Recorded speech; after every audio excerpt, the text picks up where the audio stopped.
Welcome back to the World Rose Part 2. Where we left off, Ella Tundra is to be the Queen of Celtia.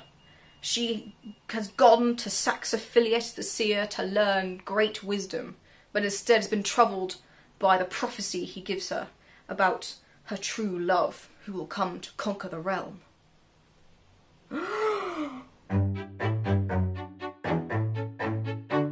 Chapter 3. Ella falls asleep and wakes up at noon. Her coronation is at midday the next day, so she needs to return to Castle Tundra today. Apparently, Richard Brittain, however, doesn't understand how time and distance works, as it takes two full days of sunlight to get to Saxophilius, and yet she makes it most of the way back in half a day. Brittain's explanation is thus: return journeys always seemed quicker than outward journeys, which isn't how it works. But okay, whatever. Move on. After the sun sets, Ella is attacked by wolves. Oh no. Unfortunately, they don't manage to eat her because some random guy turns up and calls them off because he controls them. He's never named, by the way, so I just call him Wolfman because he's never given a name. Ella is unhappy, so she pulls the whole "don't you know who I am" card. To be fair, he doesn't seem that bothered that his wolves nearly tore apart the future queen. Then she snaps at him when he offers to help her. A knight turns up and gives Ella a ride back most of the way home. The knight is called Sir Tarrant Lionard, not Lanyard, which is what I wanted to say, because Lanyard would be a stupid name for a knight. And he is of the Order of the Sacred Rose. And more importantly, he's also very handsome. Ella notices the back of his cape bears an emblem of a rose with a golden snurpant, snake and serpent at the same time, snurpant coiled around it, which is very similar to her key with the golden spiral. But unfortunately, he runs away before she can ask about it. So she goes back into her castle, and no one seems to notice that she has arrived back. She just goes to her room and meets no one. Maybe the castle's uninhabited, there's like no servants there. I don't know. Chapter 4. Coronation Day.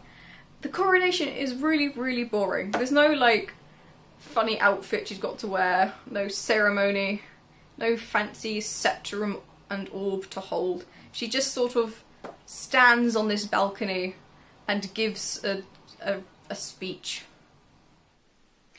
Ella soon emerged on the great balcony amid a fanfare of bugles and drums.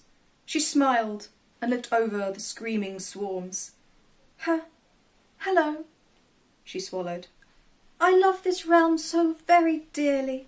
The delirium below reached a fever pitch, so Ella had to wait a while before continuing. I shall rule this queendom, with the same diligence and prudence that my forebears showed. It is by those virtues that we, as a people, have elevated ourselves above the savage and formed this wondrous nation. My first aim is to continue the good work of my father, but beyond that I wish to eliminate all strife and suffering. Ella grinned brightly, and the masses threw their hats into the air. The princess had never experienced such exultation before.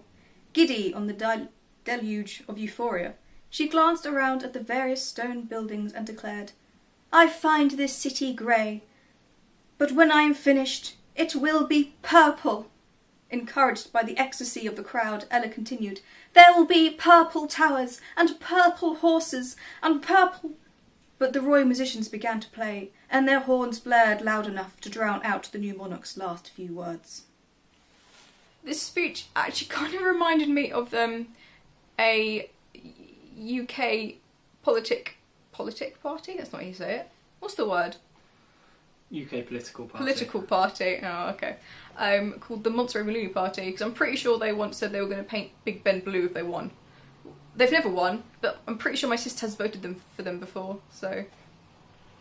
there's an entire page of Ella reading out the names of her Privy Council, because apparently with this new monarch they've named all the people they've chosen for their council. They're not voted in or anything, that she just chooses. And for some reason, we need to know all this. So there's this page of just her reading out names and then a description of them standing up and saying, oh, thank you very much for sitting down again. She names Gullivander, the bard, as her Bard Laureate. He reacts to this surprise by screaming, running down the aisle, and then sliding on his knees across the floor. Because, you know, comedy. We skip ahead. We are told that Ella is a great queen, no doubt because of her rigorous education. Then we hear about an adventurer called Ronwind Drake, who's basically Sir Walter Riley, but with a different name, who has returned to Celtia with lots of treasure for her majesty. So Ella sends her Lord Treasurer Quintus northward to fetch him. But on the way back to the castle, Quintus and Ronwind are attacked by bandits, who give my favourite line in the entire book. "Ye shall not pass, unless ye be stronger than we," because I find it really funny. Fortunately, Quintus brought a guard with him, and this guard is made up of a group of ladies called the Varescan Warriors. The Varescan Warriors are basically the Amazons from Greek myth. They're like super cool warrior ladies. Apparently Varesca is like an independent state of Celtia, so like they're part of Celtia but they don't listen to any of the rules of Celtia. Well, I've interpreted this to mean it's basically what Guernsey is to the UK. So the Varescans are Guerns now. The leader of the Varescans is called Nina Varesca, which I found quite funny until I realised that the author from Brittain is called Richard Brittain, so maybe that's a normal name in Varesca, I don't know. The other warriors' names also made me laugh how badly they fit the archetype of Amazon warriors. Their names being Emerald, Cherry, Heidi, Melissa, and Blossom. I don't know, I just would have liked some more interesting names. Anyway, so the Varescan warriors just beat up the bandits, and they all make it home in one piece. Hooray! Chapter 5. Ella is playing with her dog and isn't particularly interested when Quintus and Ronwind turn up in her hall with, you know, bloody cloaks and things. When Quintus says they were attacked by bandits, our warm and compassionate queen replies with a rather unbothered, "Oh." She also doesn't know who Ronwind is at first, which I found really odd considering she was the one who sent Quintus to fetch him, so that was a bit weird. She is, however, very interested in the lovely chests of treasure they've brought with them. There were 7 chests, but as they're opening they realise there are only 6. One seems to have disappeared. But it doesn't matter, because the 6 contain all sorts of wonderful things, gold and silver and jewels, which pleases Ella so much she creates a new position, Royal Adventurer, for Ronwind. She's also not particularly bothered by the missing 7th chest, and commands that all the silver and half of the gold from the treasures be distributed to the poor, which is, you know, nice, I guess, fair. Quintus, who I guess is meant to be in charge of the monies and the economics and stuff, isn't sure about the plan, but he isn't allowed to say why, because Ella doesn't let him talk. Instead he has to go to his room and try and work out how to make it all work. I don't know why it wouldn't work, but I'm not an economics expert, so maybe he had a reason. I don't know. I would have liked to hear what he said, but we would not like to hear that. He also goes on this like side adventure to go find the 7th chest, which is successful until he drops it in the ocean, rendering the side plot unsuccessful and an entirely pointless divergence from the actual plot, so whatever. Chapter 6. Ronwind goes to Ella and he has 2 ideas for her. One is that he wants to explore the cloud realm and plunder it for celestial treasures. And he brings Ella around to the idea of promising to expand her kingdom upwards. And he says a rather good line. "But would henceforth be known as Her Majesty the Cloud Queen, Ella Tundra the Heavenly Wonder, esteemed Empress of the Skies. Zhao the Moon Slayer. Zhao the Invincible." Apparently an inventor called Astronomius is building an airship, so Ella says, "Cool, and I know just where and when you can launch." The other thing he wanted to talk about was another pointless side quest. Apparently he found a mysterious enchanted island that was really close to Celtia and wanted to go and explore it, and for some reason invites Ella along as well, because, you know, that's a pretty normal thing for a queen to do. So they get there, and it's just like a rock with a seal as its sole inhabitant, so kind of pointless. The only reason I bring it up is because, firstly, she used the opportunity to ask about the mysterious Order of the Sacred Rose, and Ronwin says he thinks they're a cult who are after a rose, but no one knows what it is. How mysterious. Secondly, while she's away on the expedition, she leaves the dog in charge. Because, you know, comedy. Meanwhile, Ella has decided to put her diplomatic skills to use by holding a fair called the World Fair, and inviting all of the rulers of the other empires and kingdoms to come along.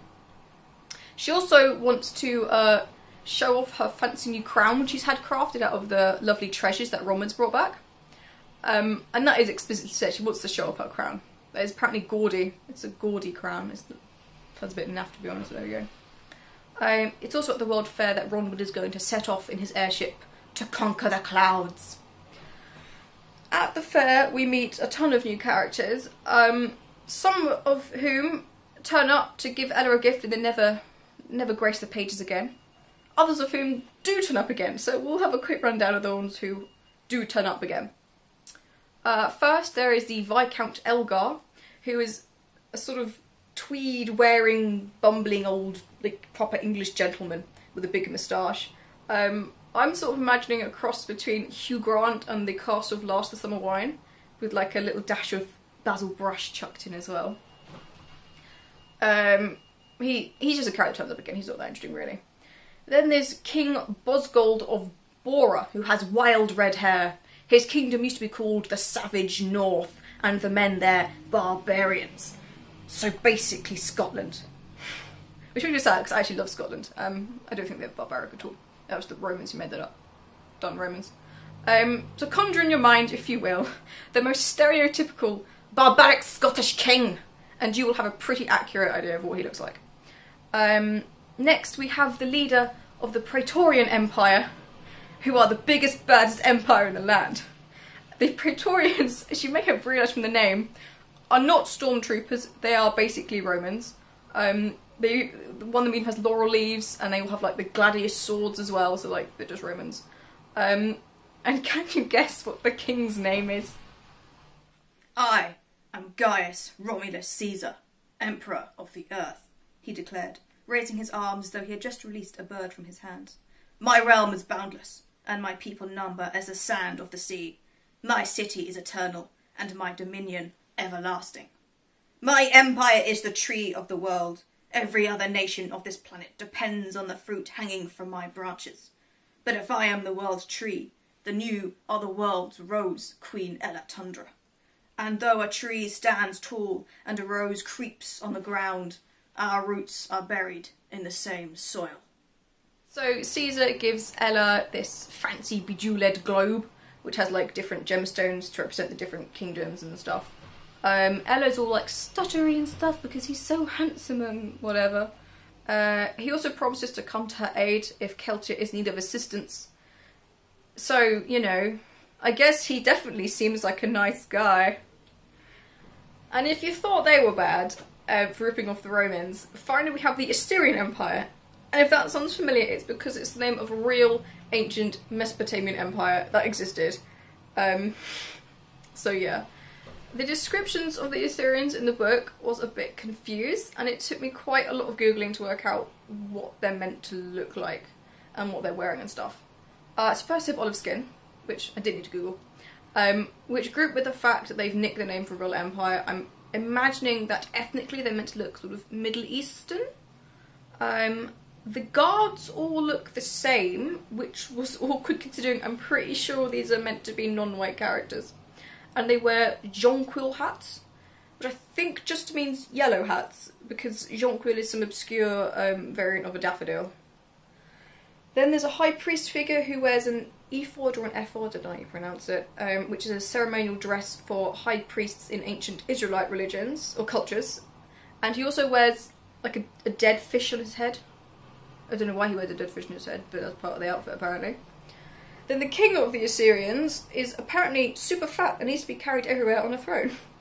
He also doesn't speak whatever the language is in Celtia, I don't know. Even though no other ruler has had this problem so far. And he's an interpreter. And I don't know about you, but all this stuff together just made me feel kind of uncomfortable. She also refers to them as odd-looking people, which I thought sounded slightly racist, considering only the High Priest is wearing, like, the fish fascinator, which, you know, on an unrelated note, I'm definitely going to wear to the next wedding I'm invited to.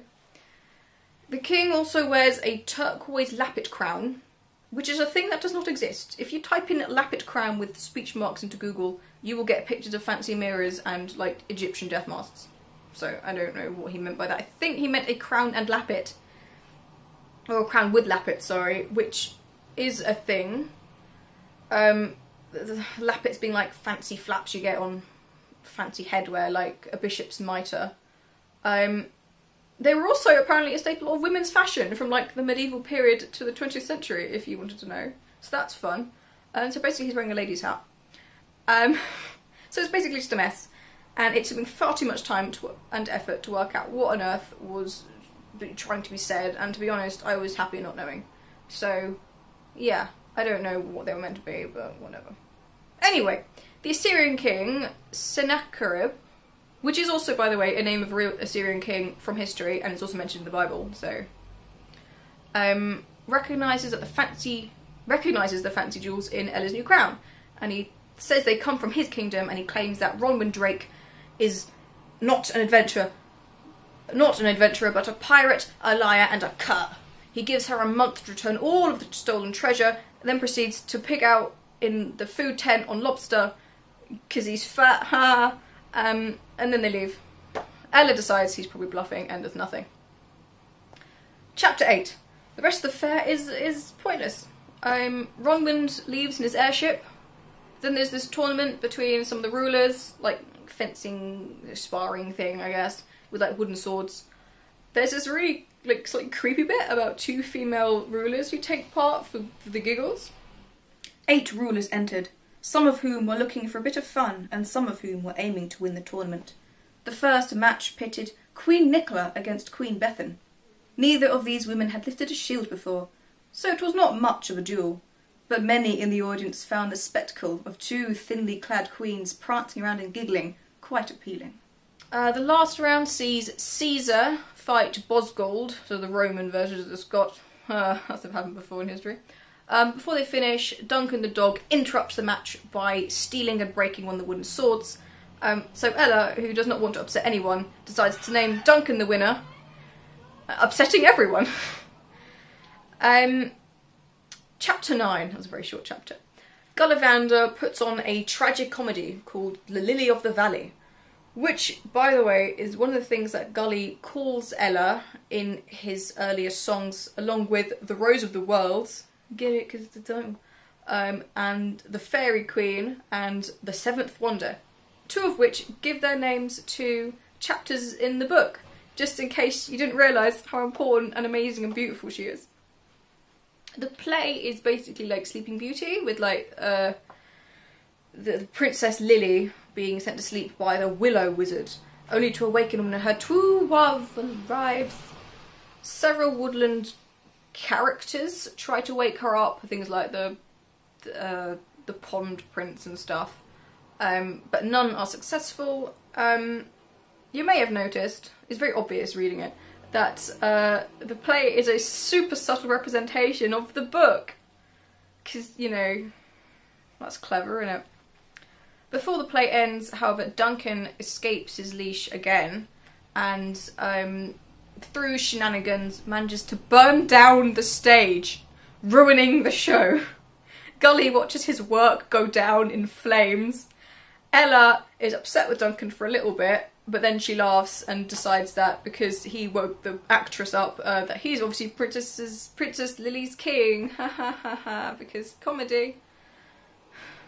Later she asks Quintus his opinion on the Assyrian situation, and he agrees that it's a bluff, so they do nothing. Ella then receives a love letter. Ella's mail was brought before her. It mostly seemed to consist of routine correspondence, which could be dealt with by her staff, but one letter caught her eye. On the front of a red envelope, Ella's name was encapsulated by a heart. She tore it open and saw a picture of a rose with some words nearby. Rose of the world, I will wait for you for eternity is in you. Ella's big blue eyes scanned the anonymous love letter, unsure if she was flattered or perturbed. She pondered who might have written the note, but came to the conclusion that there were too many possibilities. Chapter 10.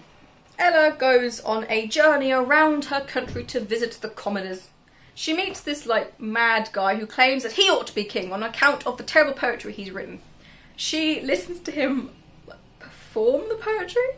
Inadvertently, he seems to have also invented slam poetry with, the clicking and everything. And she says that he will become a poetic performer with the tutelage from her bard laureate. This pleases the madman so much that he rescinds his claim to the throne, fortunately. So that's that done in a page. Next, she saves another village from Maleficent the merchant, who comes back and is overcharging them for corn. So she solves this by making Maleficent give them all of his corn for free. She also says that it's fine because he's got loads of other stuff that he can sell for a profit, so it won't hurt him. Which I guess, but it's not really the point. But whatever, okay. Then they go to Astronamius's house. Astronamius, we don't actually see, we might see once, I don't know, is out with Romand on the Cloud Voyage, so the only person home is his, I don't know if it's his friend or his servant or some random guy. But we have the most pointless section wherein the guy whose name is Idiom, it's funny, talks in Tim Vine jokes. Which is funny because everything he says is an idiom and his name is Idiom, and it's comedy, isn't it? Oh, I think that was actually the worst scene to read. I nearly threw the book out a window. I was getting very upset with it. Oh well. Fortunately, so that chapter was pointless, you need to read it. Chapter 11. The royal carriage is attacked by assassins. Unfortunately, they failed to kill anyone. I mean, fortunately, they failed to kill anyone. They do, however, destroy Gullivander's antique loot, which is very rude. A couple of the Varescan warriors give chase when the assassins run away, but they don't catch them. The others continue, and Gully tells them about this place called the Dross Citadel, or the Isle of Bandits, which is said to have been formed by a group of escaped Praetorian slaves. So that sounds quite cool. They come across this mysterious tower, in which they find a mysterious room, in which they find a mysterious book. And the mysterious book is called The World Rose. And in that book they find a picture of a rose and a snake, and it says the sacred rose and the world snake. Oh, how exciting. And then the other Varescan warriors turn up and say that the assassins escaped, and all they found at the scene of the crime was a bunch of rose petals. How mysterious. Gully puts on a new play called The Rock Dove, which just seems to be an attempt at comedy. Elgar, the Viscount, turns up at the performance too, which is nice, but the performance is interrupted again by news that there are invaders invading the country. Oh no. Chapter 12. Ella orders both the Celtian army and the Varescan army to go to Livia, which is the capital city, where the invading fleet seems to be headed. No one knows who they are for some reason, but they're wearing yellow and blue. Thankfully, wise Ella remembers that the Assyrians wore yellow and blue, and that they also, threatened to do something if they didn't give the treasure back. So, I wonder who it could be. Then there's a lot of really boring, military talk. I don't know anything about warfare, so I don't know, but it didn't sound right to me. Ella also admits that she doesn't have any idea about, war tactics. As monarch, Ella was technically the commander-in-chief of her armed forces, but she had little understanding of military matters. The realm had not been involved in a war for 3 decades, and the Queen barely knew the capabilities of her armies. However, when giving orders to the commander of the standard Dungeon Hark, she refuses this advice, which seems unwise. And then there's a lot of talk about how many foot soldiers and cavalry each army has, which was really, really boring, and I don't know why we need to go through all that.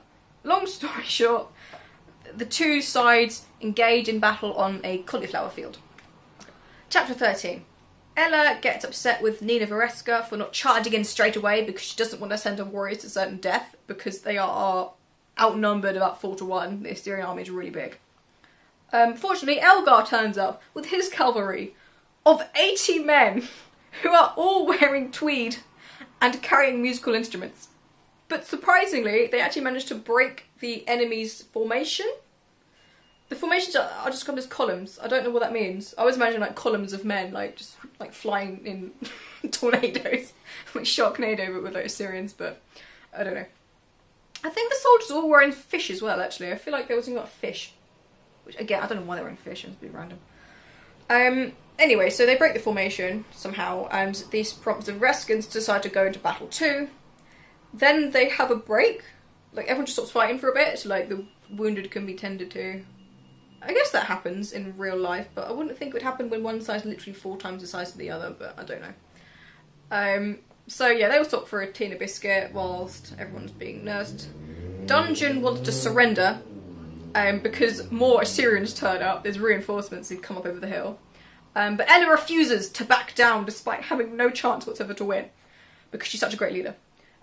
Fortunately, the Praetorians arrive and they begin beating up the Assyrians too. So then they win. Hooray! Bye bye. I think they also like kill King Sennacherib. I know how you say it now, I've forgotten. Chapter 14. Ella embraces Caesar and is completely unbothered by his plans to continue growing his empire by now taking over Assyria too. I would be scared if I was her, but she doesn't care. There's this hero banquet, but Caesar is apparently super classist and doesn't want to eat with the non-sovereigns, so he and Ella instead eat in his chambers instead. Did I say? Oh. She asks if he sent her the love letter from earlier, but he says he didn't. But then he goes on this sort of literally purple speech. Caesar shrugged. I would say that I am the rose of the world. He pointed to his red colours and grinned. Ella frowned, and Caesar realised his faux pas. You are more like a lavender flower, he added, gesturing to her purple colours. Detecting a need to impress her now, the Scarlet Emperor glanced at a basket of fruits on the table. I am the red apple, and you are the purple plum. A slight smile played on Ella's lips. I am the ruby, and you are the amethyst. Caesar looked at a vase of flowers nearby. I am the crimson carnation, and you are the lilac lily. Ella now seemed interested, but Caesar's poetic rhetoric was not yet finished. I am the scarlet sunrise, and you are the violet sunset. Without my sunrise there would be no day, but without your sunset there would be no night. Yet the sun can only rise if it has fallen, and it can only fall if it has risen. So we cannot exist without each other, for every sunrise requires its sunset. He proposes marriage. She says she wants to think about it. He knocks over a goblet and storms off, so I don't think he'll be very happy about that.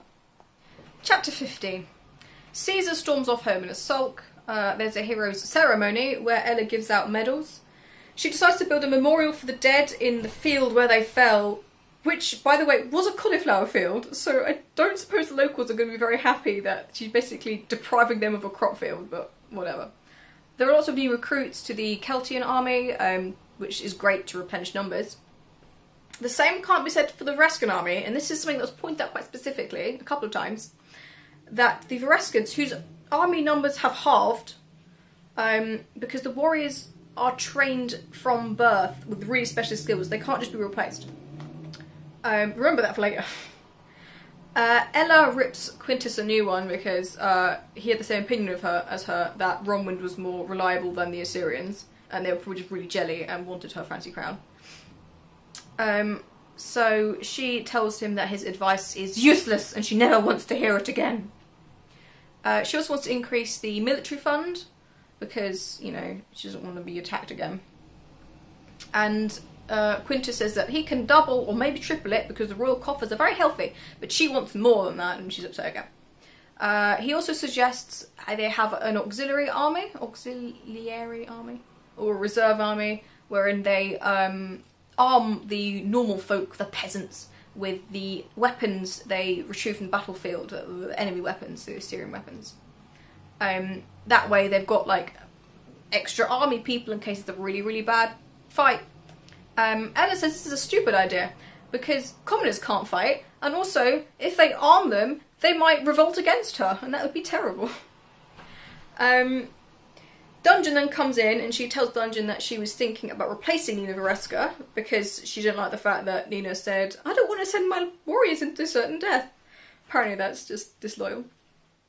Then she repeats Quintus's idea about the auxiliary army as if it's her own. She basically steals his idea and Dungeon's all like, it's brilliant! That's a great idea, your highness, you're so wise.